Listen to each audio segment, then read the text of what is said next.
अस्सलामुअलैकुम दोस्तों, मेरा नाम है शारिफ खान। ईरान, इजराइल और अमेरिका की जंग से संबंधित तमाम नई जानकारी लेकर एक बार फिर से आपके सामने हाजिर हूँ। दोस्तों, इससे पहले कि आज की ताज़ा तरीन खबरों की तरफ चलें, कल की एक खबर की पुष्टि मैं आपको करा देता हूँ। कल मैंने आपको ये खबर दिखाई थी कि ईरानी IRGC ने अमेरिका डेल्टा फोर्सेस के कुछ कमांडो पकड़ लिए हैं, जिनको ईरान की जेलों के अंदर मुर्गा बना दिया है। इस वीडियो के अंदर हमें जो कमेंट प्राप्त हुए उसमें कुछ लोगों ने तो विश्वास किया और कुछ ने ये कहा कि कहीं और तो दिखाई नहीं दे रहा है कि भैया इस पे विश्वास करें या नहीं। तो साइड में आप मेरे देख सकते हैं कि अफगानिस्तान डिफेंस के ऑफिशियल पेज ने इस खबर की पुष्टि की है। सिक्योरिटी काउंसिल ऑफ ईरान लारजानी के ऑफिशियल पेज ने इस खबर की पुष्टि की है। अल जजीरा ने पुष्टि की है, प्रेस टीवी ने पुष्टि की है। आज कल मैंने ये आपको खबर दिखाई थी और बाकी जो मीडिया हाउसेज हैं वो आज इस खबर की पुष्टि कर रहे हैं। तो अभी तो आप मान सकते हैं कि वो खबर सही है। मैंने बार बार आप लोगों से कहा है कि अगर आप किसी उम्मीद से हमारे चैनल पर आते हैं कि हमें सही और सटीक जानकारी मिलेगी, तो यकीनन अल्लाह गवाह है कि कोई भी खबर ऐसी नहीं दिखाई जाएगी जिसमें ज़रा भी सच ना हो। हर एक खबर को वेरीफाई करने के बाद ही आप तक पहुंचाई जाएगी और अगर किसी खबर के बारे में ऐसा लगेगा कि ये सही हो सकती है या नहीं, तो वो भी हाथों हाथ आपको बता दिया जाएगा। आपको अंधेरे में या धोखे में नहीं रखा जाएगा। ये हमारे चैनल की गारंटी है। अगर आप अपना टाइम दे रहे हैं तो आपको हर एक जानकारी सटीक मिलेगी। तो यहाँ आप देख सकते हैं कि ईरानी IRGC की तरफ से अमेरिका के डेल्टा फोर्सेस के कमांडो को कैप्चर कर लिया गया है। दरअसल पूरा मामला ये था कि अमेरिका का परमाणु प्रोग्राम वाली जो जगह है जहां पर परमाणु बम बनाने की बात कही जाती है, जहां पर अमेरिका ने 2 महीने पहले B-2 बॉम्बर से हमला किया था और ये कहा था कि ईरान की परमाणु फैसिलिटी को उड़ा दिया। उस जगह पर अमेरिका के US फोर्स के हेलीकॉप्टर से कुछ डेल्टा फोर्सेस के कमांडो उतरते हैं ज़मीन पर ऑपरेशन करने के लिए, लेकिन IRGC कमांडो पहले से ही वहां पर मौजूद थे। दोनों के बीच संघर्ष होता है और कुछ ही देर के अंदर IRGC अमेरिका के डेल्टा फोर्सेस कमांडोज को पकड़ लेती है और ईरान की जेल में मुर्गा बना देती है। अब दोस्तों, इसी के साथ चलते हैं आज की ताज़ा खबर की तरफ। साइड में आप देख सकते हैं कि बहरीन के अंदर 75% पानी जो स्वच्छ वाटर आता है, जो लोग वहां पर पीते हैं, उसकी फैसिलिटी को ईरानी हमलों ने तबाह और बर्बाद कर दिया है। 25% बहरीन के पास पानी पीने के लायक बचा है। खबर साइड में आप देख सकते हैं। करंट रिपोर्ट ने छापते हुए बताया है कि बहरीन ने खुद कहा है कि Iranian drone attack target and damage water desalination facility in the country.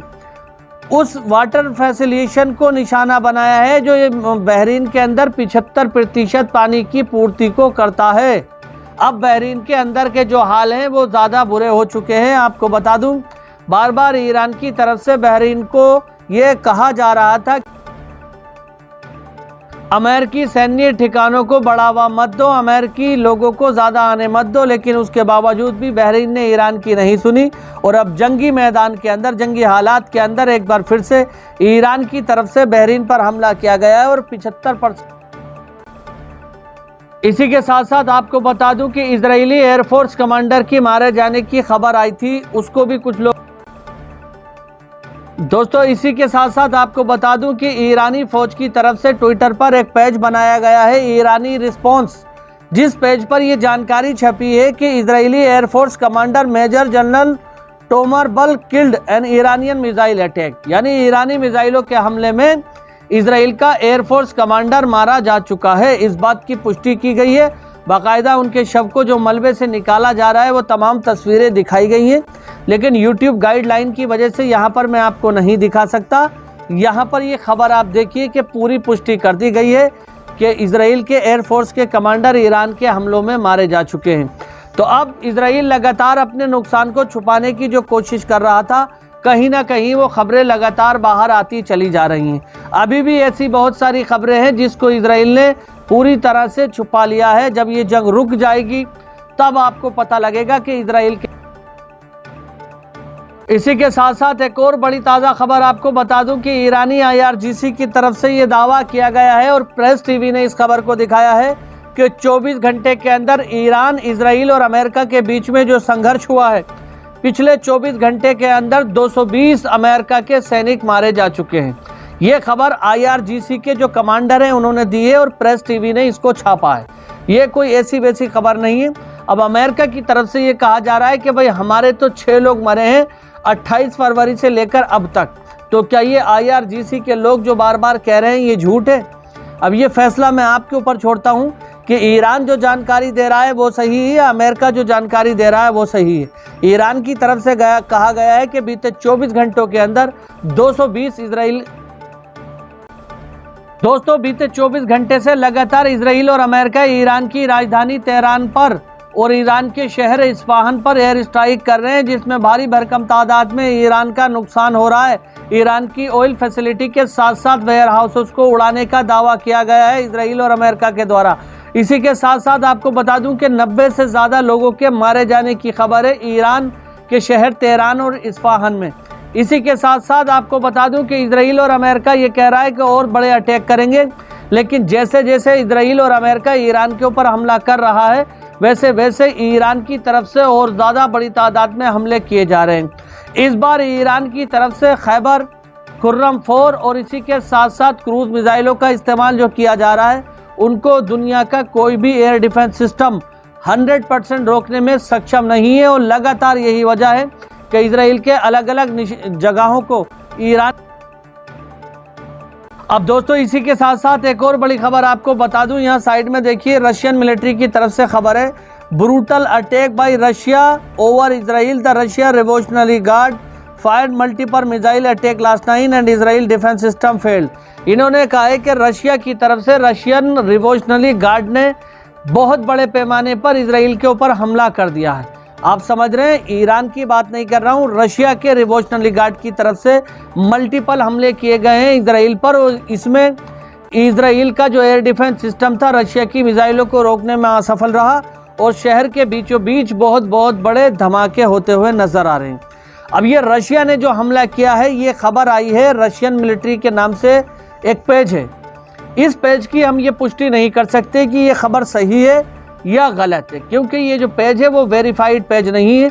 ये भी हो सकता है कि ये खबर सही हो और ये भी हो सकता है कि ये गलत हो। तो इस पर अभी आने वाले चंद घंटों के अंदर मैं क्लियरिफिकेशन दूंगा कि रशिया की मिलिट्री की तरफ से इजराइल पे वाकई हमला किया गया है या ईरान की तरफ, चाइना और रशिया की तरफ से ईरान को मदद पहुंचाई जा रही है। ये बिल्कुल सटीक जानकारी है, लेकिन वो हथियारों की, कंपोनेंट्स की, स्पायर पार्ट्स की, मिलिट्री इंटेलिजेंस इनपुट जो होते हैं उसकी, इन तमाम तरह की मददों को ईरान पहुंचाया जा रहा है। ईरान को बताया जा रहा है एक एक इजराइल के ठिकाने के बारे में, एक एक अमेरिका के सैन्य बेस के बारे में, एक एक उस जगह के बारे में जो समुद्री क्षेत्र से ईरान के ऊपर हमला कर रहे हैं। रशिया अपने पूरे इनपुट का इस्तेमाल करके ईरान को जानकारी दे रहा है। यही वजह है कि ईरान की तरफ से लगातार अमेरिका और इजराइल के बेसेस को निशाना बनाया जा रहा है। इसी के साथ साथ आपको बता दूं कि लेबनान से हिजबुल्लाह लड़ाकों ने एक बार फिर से इजराइल पर हमला किया है, क्योंकि लास्ट नाइट जो रात निकल गई उस रात में इजराइल की तरफ से लेबनान पर भी स्ट्राइक की गई। लेबनान के शहर, लेबनान की राजधानी बैरूत को निशाना बनाया गया है। तो हिजबुल्लाह लड़ाकों ने उसका जवाबी रिस्पॉन्स देने के लिए इजराइल पर भारी भरकम तादाद में रॉकेट दागे हैं। फिर वही बात निकल के आती है कि इजराइल में नुकसान कितना हुआ, आप ये पूछना चाहते हैं। तो इजराइल के नुकसान का डेटा इजराइल बाहर ही नहीं आने दे रहा है, तो बताएं कैसे? जो सोशल मीडिया पर तमाम खबरें आप देख रहे हैं वो अनुमानित है, मतलब सटीक डेटा इजराइल बाहर नहीं आने दे रहा है कि कितने लोग मरे हैं, कितना नुकसान हुआ है, वो सब कुछ अनुमान लगा के बताया जा रहा है। क्योंकि बड़ी तादाद में बैलिस्टिक और क्रूज मिसाइलें जब शहरों को निशाना बना रही हैं, जब हिट कर रही हैं, तो जाहिर सी बात है कि लोग भी मारे जा रहे होंगे, लोग घायल भी हो रहे होंगे, इंफ्रास्ट्रक्चर भी ढाया जा रहा होगा। लेकिन इजराइल अपने देश के अंदर तो फिर बताया कैसे जाए। दोस्तों, अगर आप हमारे चैनल पर पहली बार आए हैं तो चैनल को सब्सक्राइब करके बेल आइकन पर ऑल का बटन जरूर सेलेक्ट कर लेना। इस वीडियो के डिस्क्रिप्शन में हमारे टेलीग्राम का लिंक पड़ा हुआ है, फेसबुक आईडी, इंस्टाग्राम आईडी पड़ी हुई है, वहां पर जाकर फॉलो कर लेना। मैं आपको बता दूं कि जो तमाम हमले इस वीडियो के अंदर मैंने आपको जिनकी वीडियो क्लिप नहीं दिखाई, वो वीडियो क्लिप सब मैं टेलीग्राम पर शेयर कर देता हूँ। फिर से आपसे एक बार कह रहा हूं कि YouTube इस चीज़ की इजाज़त नहीं देता कि YouTube पर खून खराबे की सीधी वीडियो दिखाई जाए, इसलिए YouTube कम्युनिटी गाइडलाइंस को हम फॉलो करते हैं और इसीलिए मैं इस वीडियो के अंदर वो तमाम चीज़ें नहीं दिखा रहा हूं। तो अगर आपको वो हमलों के ताज़ा वीडियो देखना है तो टेलीग्राम चैनल को ज्वाइन कर लीजिए, इंस्टाग्राम पर मुझे फॉलो कर लीजिए। इंशाअल्लाह ताला कुछ और नई ताज़ा खबरें लेकर बहुत जल्द आपसे एक बार फिर मुलाकात होगी। तब तक अपने भाई को इजाज़त दीजिए। खुदा हाफिज़। जय हिंद, जय भारत।